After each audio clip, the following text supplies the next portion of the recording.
Hey guys, so this is a video to help you with trigonometric equations. All we're going to be doing is using algebra skills that you already have, like solving for x, which we use things like factoring to do that, or just isolating a variable, maybe taking the square root, maybe squaring, stuff like that. So when you think about the unit circle, you see 1/2 in a lot of places, and we know that sine is y. So where all would you see a y value being 1/2? Well, you see it in a lot of places, okay?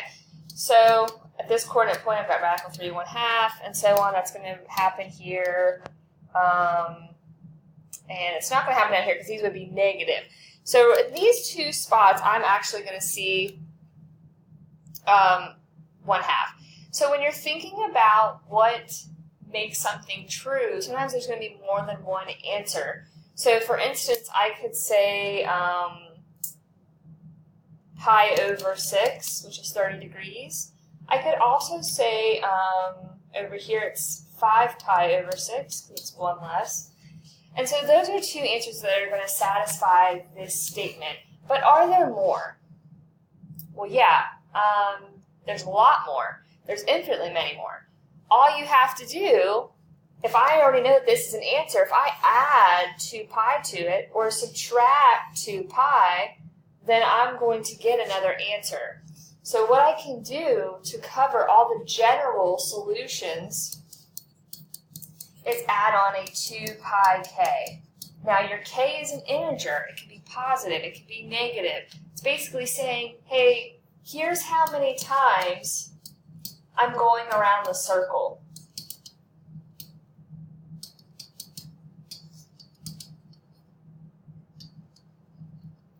Okay, that's what your k is. It's an integer. Okay, so those are all your infinite many solutions. Now, if I were just being asked to give solution on a certain boundary, maybe from 0 to 2 pi, then I don't need to include those. So that's some new notation that you're going to see today.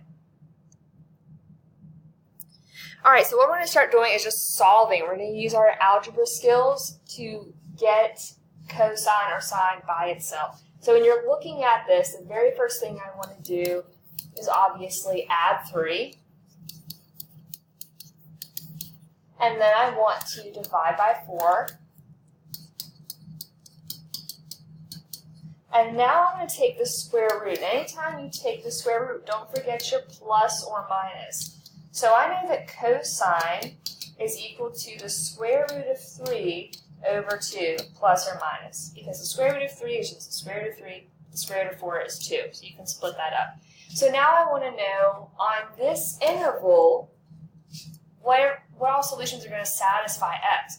Well, I have to think of anywhere I see positive radical 3 over 2 or negative radical 3 over 2. And so on the unit circle, there are going to be lots of places where I see x having that value. Okay, so you think about your unit circle, you're going to have an x value. It's going to be all of your ones that are really closest to the x-axis. So all of these guys right here. So these are going to be my positive, or my positive here, and my negative here. So all the solutions that will satisfy it will be anything that's over 6. And if you don't know the unit circle that well, that's fine. Just get one out and have it handy. So pi over 6, we're going to have 5 pi over 6, one more, 7 pi over 6, and then you've got your 5, 7, 11. Okay, these are all of the angles that would satisfy that. If I plugged it in, it would give me 0. Okay, so here's another one. We're going to do the same thing. I just want to get sine by itself. And so the first thing to do is divide by radical 2.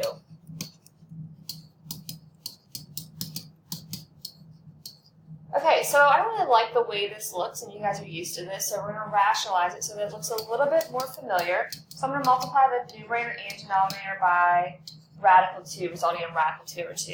Now I recognize it, okay? Now we're going to hold off on this 2 right here until the very end. So right now what I want you to do is think, where in the unit circle do I see a y value of radical 2 over 2?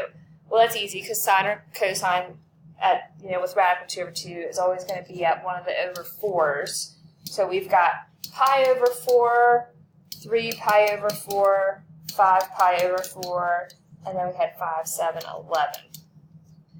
So this is where we have pi over 4, having radical 2 over 2. But it's only positive, and so sine is y, so I'm looking at these two values, 3 pi over 4 and pi over 4. Now, here's where this 2 comes in. This is what sine of 2x is. So we're saying sine of 2x equals this. That's your double angle. So what I have to do is take half of this. I'm going to divide that by 2 and divide that by 2. Well, now we're just bringing in our old leave, change, flip. So if I do 3 pi over 4, I'm going to move over here, 3 pi over 4 divided by 2. That's the same thing as multiplying by 1/2. So that gives me 3 pi over 8. Same thing's going to happen here, pi over 8. That's how you deal with this. So if this is a 2 or a 3, if it's even a half, okay, all you're going to do is get rid of that at the very end. So if it's a 2, I'm going to divide by 2. If it was a half, I'd multiply by half. Okay. Or not, you would divide by half or multiply by 2. Same difference. Okay. All right, so you look at this one.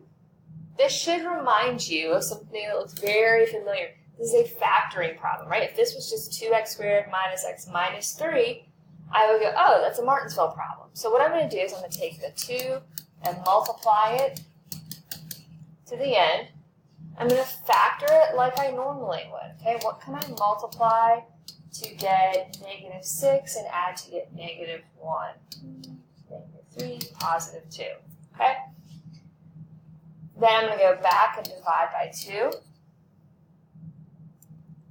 And now I'm going to start to solve for x. So I'm going to take sine x and set it equal to 3/2. And I'm going to take sine and set it equal to -1. Okay? So I factored, used Martinsville, reduced it. Now I'm setting each one equal. That's what you do with your factor, right? You set each one equal to 0. And so I'm going to move that over. All right, so now I have to think, where would I see this on the unit circle? Well, you actually don't see 3/2 on the unit circle. Okay, we're used to seeing radical 3 over 2. So we're not going to be able to do anything with that just yet, not in our head.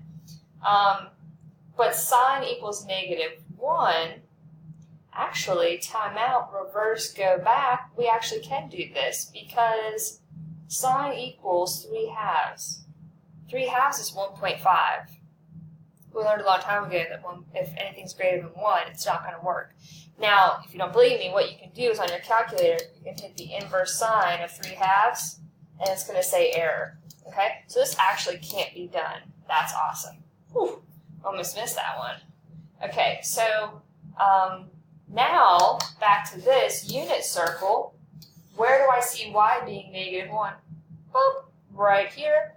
And that is 3 pi over 2. And I'm done. I don't want to mention any of the other angles. I don't need to do the coterminal stuff because I'm only focusing on the unit circle.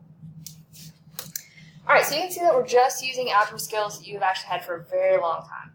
Now, what do you do when you have things on two different sides? Well, it depends. Sometimes you might be able to actually combine those in some way using subtraction. Or you might be able to divide. What I want to do in this case, anytime I see something with different powers, I like to get it all on the same side. And if you're not sure what to do, this is something that you can try. Because once I have everything on the same side, I go, oh, there's a GCF. I'm going to factor out cosine, and then leave cosine squared minus 1. Now I can set each piece equal to 0.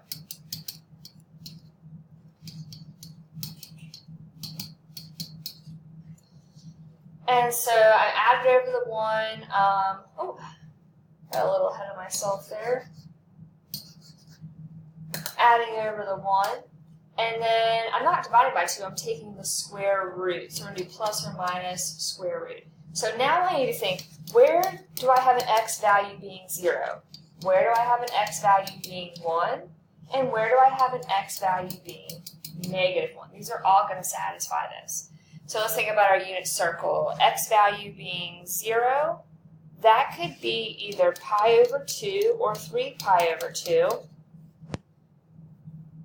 X value being 1, that's at the very beginning, either 0 or 2 pi.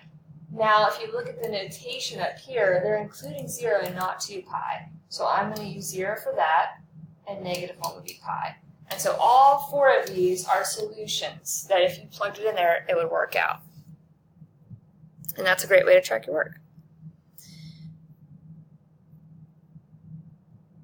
Okay, so here's another one. Notice this time we have a 3 theta. I'm going to ignore that. I'm going to pretend like I'm just solving for regular old theta. And so where do you see a y value being negative 1 in the unit circle? Okay, y value being negative 1 is 3 pi over 2. Now, because this is sine of 3 theta, I have to go back and divide by 3. So I'm going to do 3 pi over 2 divided by 3, just multiply by 1/3.